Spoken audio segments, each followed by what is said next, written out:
कानपुर में इन दिनों चोरों का आतंक तेजी से बढ़ रहा है। शहर के कई इलाकों में चोरी की रोज अनेकों वारदात सामने आ रही हैं।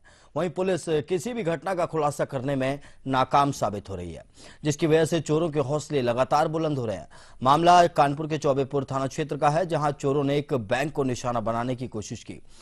पहले चोरों ने बैंक के पीछे से अंदर जाने का प्रयास किया। चोरों ने बैंक में 3 जगह सेंध करके बैंक में चोरी करने की प्लानिंग भी की, लेकिन वो सफल नहीं हो पाए। उसके बाद चोरों ने दीवार तोड़कर चोरी की कोशिश की, लेकिन कानपुर पुलिस कितनी मुस्तैद है इसका पता लगता है।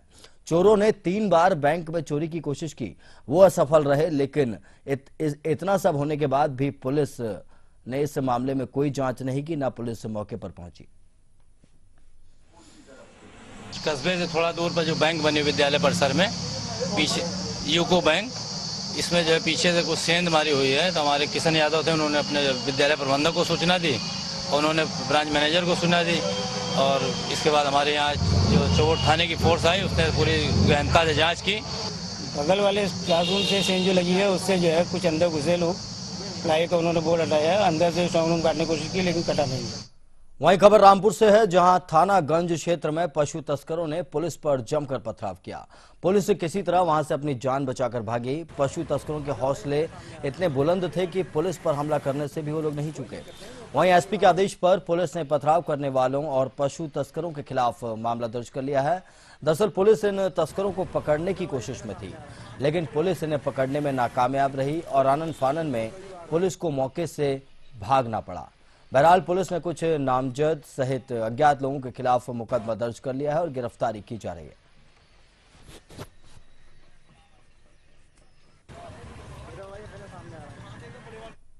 महिलाओं की हिफाजत का जिम्मा जिन कंधों पर सरकार ने सौंपा है, वो रक्षक ही अब भक्षक बनने लगे हैं।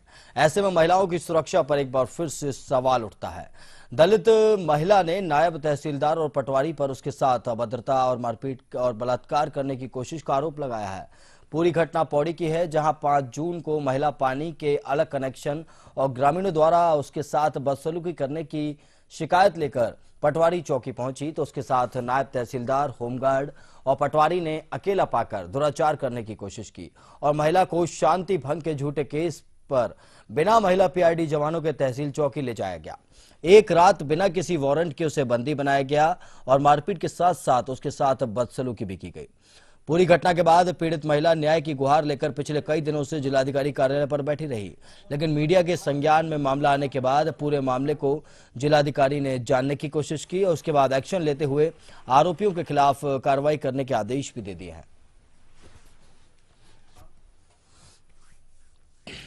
ना तो कोई नोटिस है, बिना नोटिस के मेरे को घर से ले गए और घर से ले जाते ही मेरा फोन जब्त कर दिया। उसके बाद इन लोगों ने मुझे पंडोली के रास्ते लाए ऊपर तहसील में। घर से थोड़े कपड़े घर से फट गए थे, तो फिर नायब तहसीलदार ने धमकियां दी कि तुझे पता भी है कि बलात्कार क्या होता है, अब मैं तुझे बताऊंगा। फिर पटवारी ने, नायब तहसीलदार ने और एक नेगी नाम का है, उसका गांव कांडे है, फिर इन्होंने मिलके और एक होमगार्ड वाला, इन्होंने मिलके गाली गलौज भी की, मेरे कपड़े कुपड़े फाड़े, मेरे साथ गलत। और अब खबर अम्बेडकर नगर से है, जहां अकबरपुर तहसील में खुलेआम घूसखोरी चल रही है। एसडीएम कार्यालय से लेकर तहसीलदार कार्यालय में मौजूद हर कोई बिना घूस के काम करने को तैयार नहीं है।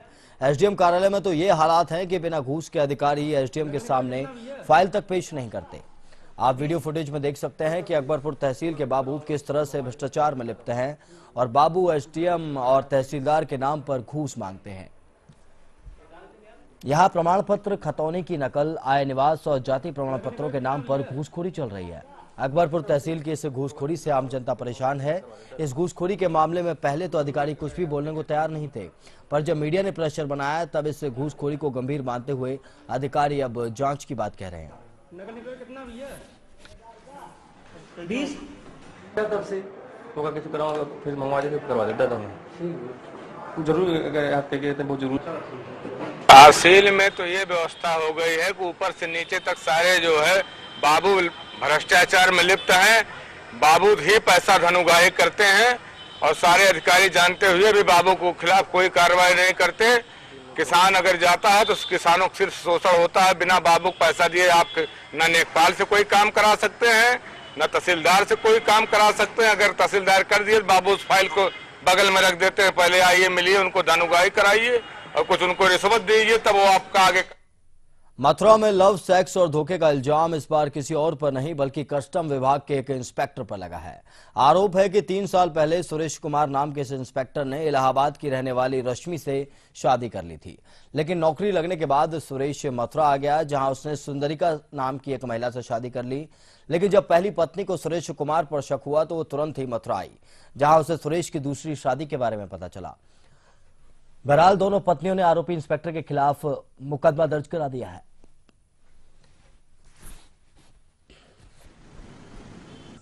एक लड़के ने मुझसे शादी की, उसका नाम है सुदत्ता राहुल, लेकिन उसने नकली नाम से शादी किया।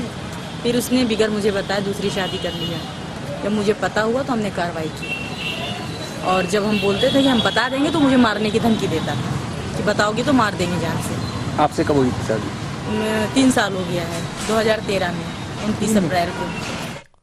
वहीं मथुरा जवाहर बाग कांड के मुख्य आरोपी रामवृक्ष यादव के सहयोगी चंदन बोस और उसकी पत्नी पूनम बोस को बस्ती पुलिस ने गिरफ्तार किया, जिसके बाद बस्ती पुलिस ने इन्हें परशुराम थाना क्षेत्र के केथवलिया गांव से गिरफ्तार किया था। इसके बाद इन्हें मथुरा पुलिस के सुपुर्द कर दिया गया। चंदन ने बताया कि जवाहर बाग में पैसे की फंडिंग वहां रहने वाले सत्याग्रही करते थे। आपको बता दें कि उत्तर प्रदेश पुलिस ने चंदन पर 5,000 रुपए का इनाम भी रखा था और चंदन मथुरा पुलिस की नजर में वांछित चल रहा था। एसपी बस्ती ने बताया कि मुखबिर की सूचना पर इन दोनों को पकड़ा गया है। वहीं मथुरा में चंदन बोस और उसकी पत्नी से भी पूछताछ चल रही है। उसके होने की उम्मीद है।